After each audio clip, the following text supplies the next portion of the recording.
Hello guys, nandito na naman tayo at syempre, good morning again dyan at good evening rito. Eto, guys, tingnan nyo naman ang post ni Kitty Chibichi. What the heck? Talagang magkakapatid na may sayad na puro fake news na lang kinakapitan. Akala ko noon, ang kumakapit lang sa fake news ay itong mga didilis vloggers. Tapos di ba nag-fake news naman itong si Inday Sayad. Aba, pati si Kitty Chibichi, fake news na rin. Bagamat dati pa naman itong fake news, pero mas malala ang fake news niya ngayon. O mga didilis ayan binibigyan na naman kayo ng pag-asa. Siyempre, pag nakita nyo yan, tuwan-tuwa kayo, siyempre magko-comment kayo ng, yes! Uuwi na yung tatay namin! Siyempre, hindi na rin kayo mag-o-observe, di ba? Dahil bobo nga kayo. Di ba? Hindi nyo na rin papansinin, pati hindi nyo natititigang mabuti, hindi nyo na-oobserbahan kung ito ba ay totoo, di ba? Kita nyo naman, nasa wheelchair si Fentaboy habang si Inday Sayad, ang haba ng buhok. Di ba, kahapon lang ang iksi ng buhok nun. Isang araw lang ang lumipas, ganyan na kahaba. What the heck? May picture pa pauwi na to. At Tatay Digong uuwi ng Pilipinas.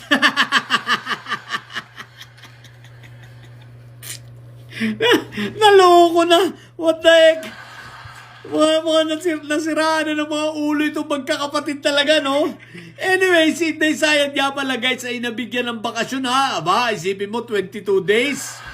22 days na si Zulaika ay mag-iiyak. At 22 days na si Inday Sayad ay kapiling ng the other half niya. Hindi si Man Scarpio yun, The other guy, di ba? So, the other woman. So, si Inday Sayad ay 22 days. Aba. Ang haba ng bakasyon, Pero, di ba, sabi mo sa speech mo kapon, baka next week uuwi ka na. Aba, hindi na. Sagarin mo na yung bakasyon mo dyan, 22 days. Wala, ganun rin naman Kahit nasa Pilipinas ka, wala ka namang pakinabang Wala ka namang nagagawa para sa bansa, di ba? Diyan ka na lang. Di ba? Enjoy mo lang buhay mo dyan sa piling ni the other half mo dyan.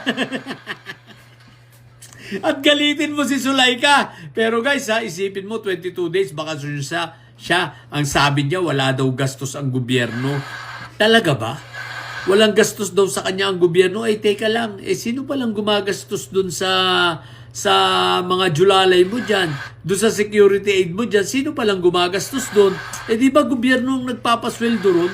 Kaya wag kang tatanga-tanga. Sasabihin mo walang gastos ang gobyerno? Di ba? Yung mga pang-hotel noon, hindi mo naman sinasagot yun Nililiquidate mo nga yun, di ba?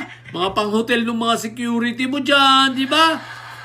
Kaya wag kang tatanga-tanga, wag mong tatangayin. Tinatanga mo naman yung mga didilis na naman. Alam mo naman mga bobo nga yung mga yan Yung mga didilis, matatanga nyo. Pero kami at ang taong bayan ay hindi. Kagaya na ito ni Kitty, isipin mo, nag-post ng ang dami na naman naniwala. Ang dami magre-repost ito. Uuwi na ang tatay namin. Bakit? Kinumpirma na ni Inday Sayad at kinumpirma pa ni Kitty. Ayan, may pruweba, may video, may picture pa. Kita mo naman Talagang humaba na agad yung buhok ni Inday Sayad. Kahapon lang iksi-iksi lang ng buhok niya. Ngayon, humaba na no?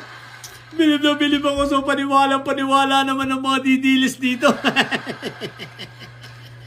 Siyempre, tatanga-tanga nga yung mga yun. Bakit naman hindi maniniwala, di ba? Mga bobo nga yung mga yun, paniwala sa fake news Pero si Inday Sayad talagang pinagmamalaki pang wala daw gastos sa gobyerno.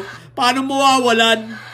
Yung mga julalay mo dyan, gobyerno nagbabayad na inayupa ka.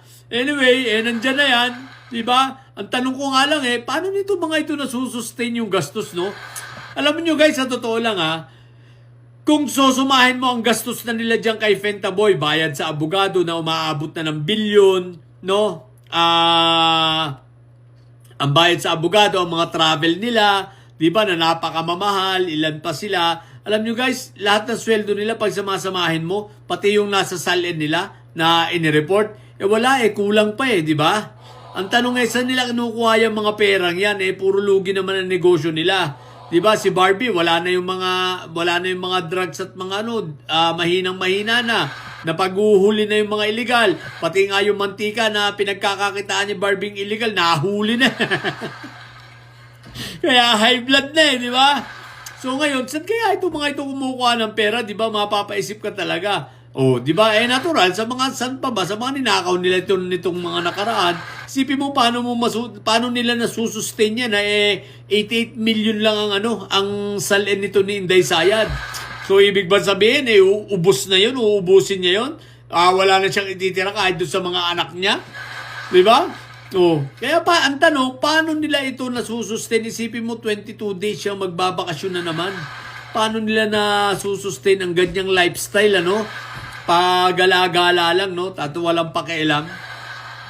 Paghahalata, Siyempre, dahil sa malamang, sa illegal, kaya lang, itong sila Barbie Basti at sila Yutman, problemado na rin dahil napaghuhuli na nga ang kanilang mga kargamento, ang illegal na sigarilyo, illegal na droga, pati illegal na mantika. Sabi nila, lugi negosyo! Wala na nga tayo mga passport, wala nang Chinese. Tapos sa paghuhuli pa, what the heck? So, kaya itong mga ito laging galit na galit kay PBBM. Sino ba naman hindi magagalit kung napaghuhuli yung mga diskarte mo, di ba? Na napigilan yung inyong mga diskarte, di ba? Ang pinagkakakitaan na napigilan, magagalit talaga. At ito ay hindi ninyo pwedeng itanggi dahil ang tanong nga namin, paano nyo nasusustain yan? Saan kayo kumukuha ng panggastos sa laki ng gastos na ginagastos ng pamilya ninyo saka pupunta dyan sa dahig, sa bayad sa abogado, di ba? Hindi naman kayo libre sa abogado dahil magkano lang ang wala as in talagang zero ang tulong sa inyo ng ICC, di ba ga? Kaya ang tanong, paano? Saan nyo kinukuha yan? Yan ang tanong ng taong bayan. Ang mga negosyo nyo, lugi. Anyway, malalaman natin yan sa darating na impeachment trial. Sa na pala, Sa Miyerkules. Next week pa yata. Di ba kailan ba impeachment trial? Wednesday! Meron na sa Wednesday! Di ba? Siya nga pala, So, magla-live tayo. Panoorin natin, nga pala, nalilimutan ko pa. So, maaga na tayo nun. So, tingnan natin, So, mabubuking na mga kalokohan nito ni Inday Sayad. So, yun lang muna. So, congratulations, Kitty, sa fake news mo na naman, Hindi naman obvious. Hindi talaga siya obvious, Talagang, talagang parang legit na legit. Ang galing. Gagawa na rin lang. Tatanga-tanga pa, Manang-manang magkakapatid talaga bobo, Ang tatanga putik. Pati yung mga video sa London, puro fake news, puro edited, puro AI. Ay, nako. Kung ang mga puno ay puro AI ang pinagkakapitan, natural, pati itong mga didilis, mga vloggers, sa AI rin kumakapit, di ba? At sa sobrang kabubuhan, paniwalang paniwala. Ang tatangang inayupak na yun lang. Ay, nako. Mga bubuti dilis, sarap ng buhay ni Inday Sayad. Siya nga pala, bakasyon 22 days. Di ba, malalaman natin yan pag itong mga darating na mga impeachment trial mo, yari kang sayad ka, na hinayupa ka. Sa mga bubuti dilis at may sayad dyan na nyo, ang tatay nyo ay preso, ang BP nyo ay bobo. Manatili kayo mga bobo at may sayad, sapagat ang may sayad ay laging high blood. Bye!